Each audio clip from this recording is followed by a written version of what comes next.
Pelatih Persib Bandung, Robert Rene Alberts tampaknya tidak ingin cepat puas dengan performa lini serangnya selama uji coba.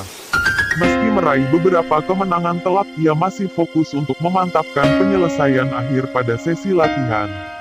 Hal itu terlihat dalam sesi latihan Persib hari ini, Kamis, di Stadion Gelora Bandung Lautan Api, GBLA, Bandung, Jawa Barat. Hari ini kami melanjutkan pelatihan transisi permainan dari bertahan ke menyerang, ujar pelatih Persib, Robert Rene Alberts. Kami juga melatih pemain dalam hal eksekusi tendangan bebas dan latihan 1 lawan 1 agar melihat kekuatan pemain saat berduel, katanya menambahkan. Sebelum Sopi Liga 1 vakum pada pertengahan Maret lalu akibat pandemi COVID-19, kemampuan menyerang Persib tak perlu diragukan lagi. Dalam 3 laga yang dimainkan, Maung Bandung berhasil mencetak 7 gol. Persib menang telak atas Persela Lamongan dengan skor 3-0. Sementara sisanya saat mengalahkan Arema FC 2-1, dan menaklukkan PSS Sleman 2-1. Besok kami akan bermain selama 90 menit. Ini hanya game internal, pertandingan di antara para pemain kami sendiri. Ini langkah penting sekaligus jadi persiapan terakhir kami, imbuhnya. Adapun, Persib akan mengawali lanjutan Liga 1 dengan bertandang ke markas Madura United. Duel tersebut bakal digelar di Stadion Gelora Madura Ratu Pamelingan SGMRP, pada tanggal 4 Oktober mendatang. Pelatih Madura United, Rahmat Darmawan, sudah memiliki skema permainan seiring dengan kedatangan Bruno Lopez. Pria yang akrab disapa RD itu mengaku siap menduetkan Bruno Lopez dengan Bruno Matos di lini depan. Madura United kedatangan pemain asing anyar yakni Bruno Lopez. Pemain asal Brasil itu akan mengisi slot pemain asing yang ditinggal Emmanuel Oti Esikba. Sosok Bruno Lopez tentu saja sudah tak asing buat sepak bola Indonesia. Pemain berusia 34 tahun itu pernah menghabiskan Liga 1 2017 bersama Persija Jakarta. Dalam 29 pertandingan bersama Persija, Bruno Lopez sukses mencetak 10 gol. Rahmat Darmawan menilai Bruno Lopez layak diduetkan dengan Bruno Matos di lini depan Madura United. Mudah-mudahan harapan saya ada duet di lini depan dengan nama yang sama yakni Bruno, kata Rahmat Darmawan seperti dikutip situs resmi klub kami. Namun, sampai saat ini dua Bruno itu belum tiba di Indonesia. Sembari menunggu mereka datang, Rahmat Darmawan akan memaksimalkan pemain yang bisa diandalkan di lini depan yakni Alvin Tuasalamoni. Saya masih mencoba mengkreasikan lini serang Madura United sembari menunggu pemain asing datang. Salah satunya dengan terus mencoba Alvin di depan karena dia bisa bermain di beberapa posisi, ujar Rahmat Darmawan. Pada laga uji coba ke-7, Madura United bakal menghadapi Persela Lamongan di Stadion Surajaya, Lamongan yang waktu pelaksanaannya dirahasiakan. Pelatih Rahmat Darmawan berharap uji coba ini bisa menjadi tolok ukur kesiapan tim. Kami ingin mendapatkan atmosfer yang mendekati pertandingan sesungguhnya, yakni kami menggelar partai tandang di markas lawan, itu memang menjadi target saya, tegas RD. Pelatih Persib Bandung, Robert Rene Alberts menyebutkan langkah PSSI yang tetap membuka pendaftaran pemain asing di Sopi Liga 1 2020 sangat tidak logis. Beredar peraturan terkait bursa transfer pemain pada Sopi Liga 1 2020 pada tanggal 21 September tanggal 18 Oktober tahun 2020. Hal ini menyiratkan pertanyaan besar, termasuk dari pelatih Persib, Robert Rene Alberts. Commercial break, click to expose. Mayoritas klub menyatakan tidak setuju mengenai hal ini.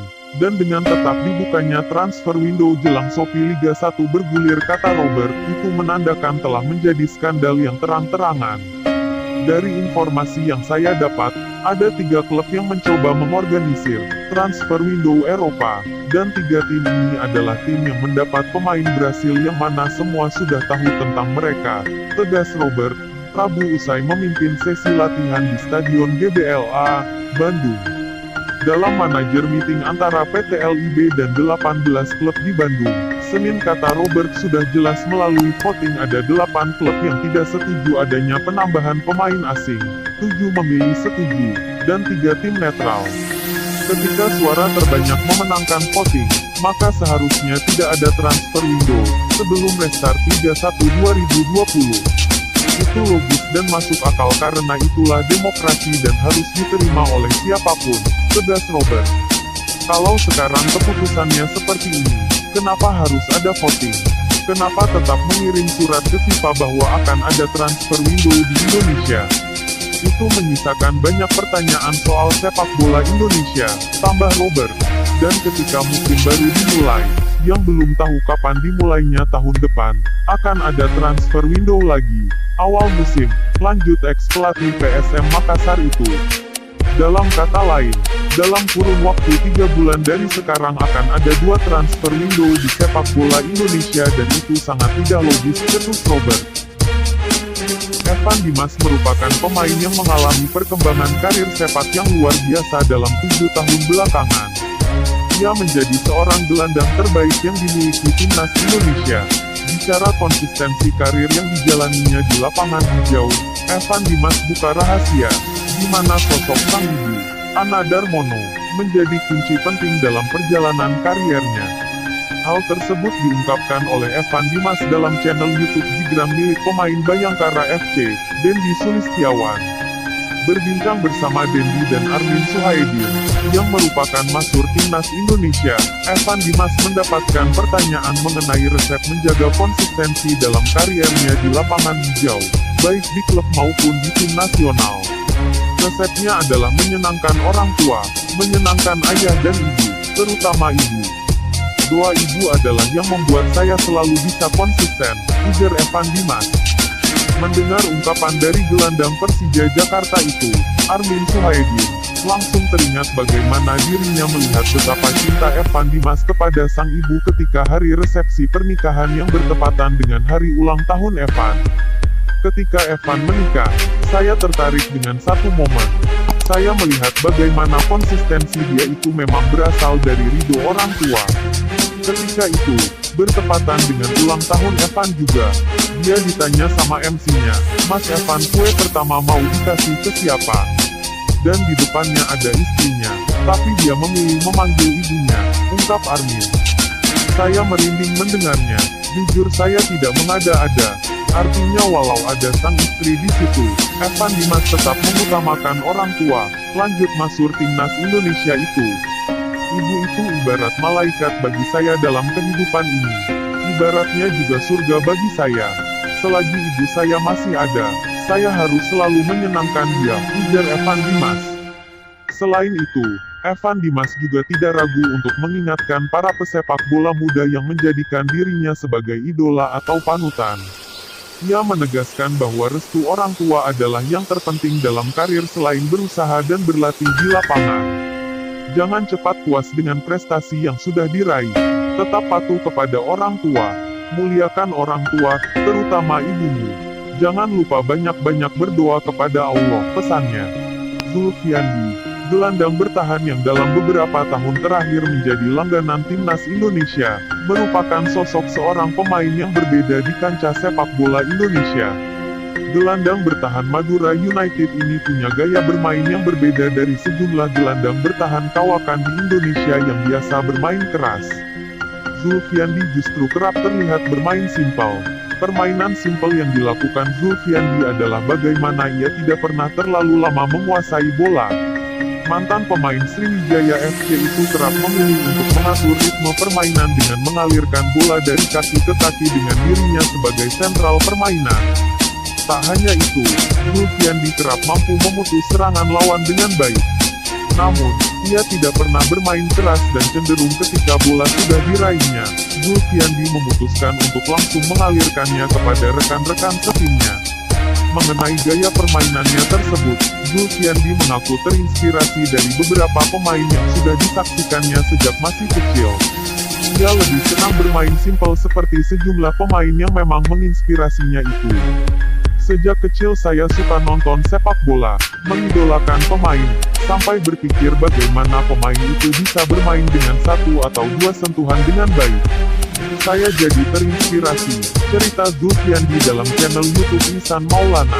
Saya melihat pemain seperti Sergio Busquets, Toni Kroos, kalau sekarang ada Jorginho, dan kalau di Indonesia ada Ahmad Bustami.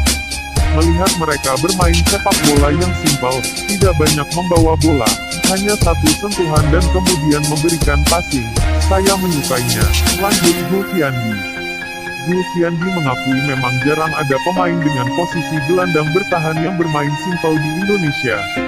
Bahkan pemain dengan posisi gelandang bertahan yang mendapatkan sorotan adalah tipe yang agresif seperti Sandi Sute di Persija Jakarta atau Haryono yang terkenal garang bersama Persib Bandung. Namun, satu hal yang membuatnya selalu bermain simpel adalah tidak ingin seperti kebanyakan pemain yang lebih suka mendapatkan sorotan dengan terlalu sering mendribel bola. Sementara baginya, pemain di posisi gelandang bertahan hal itu terlalu berisiko. Kalau saya merasa satu atau dua sentuhan itu tidak semua pemain bisa melakukannya. Kalau dribble, semua pemain Indonesia punya skill untuk itu. Dari kecil semua anak Indonesia sudah jago dribble melewati 4-5 pemain lawan. Lagi pula banyak melakukan dribble di posisi gelandang bertahan risikonya tinggi. Ketika bola diambil lawan, mereka langsung berhadapan dengan stopper, papar Zulfiandi. Meski kala itu Barcelona memiliki Lionel Messi, Xavi Hernandez dan Andres Iniesta, yang kerap mendapatkan sorotan sebagai bintang Barcelona. Bagi Zulfiandi, Sergio Busquets justru memegang peranan yang lebih penting dari pemain Barcelona lainnya. Kalau tidak salah sejak 2010, saat itu Barcelona sedang naik daun. Peran Busquets paling penting. Saya melihatnya bukan Messi dan pemain lain yang mencetak gol, tapi justru Busquets yang memegang peranan penting, ujar Zulfiandi. Ia memegang peran penting sebagai asisten pelatih yang berada di tengah lapangan. Dulu terkenal gelandang bertahan itu gerasak-gerusuk, tapi kalau melihat permainan keseluruhan, Sergio Busquets bermain simpel tapi tetap mampu merebut bola dan juga mengatur tempo. Lanjutnya.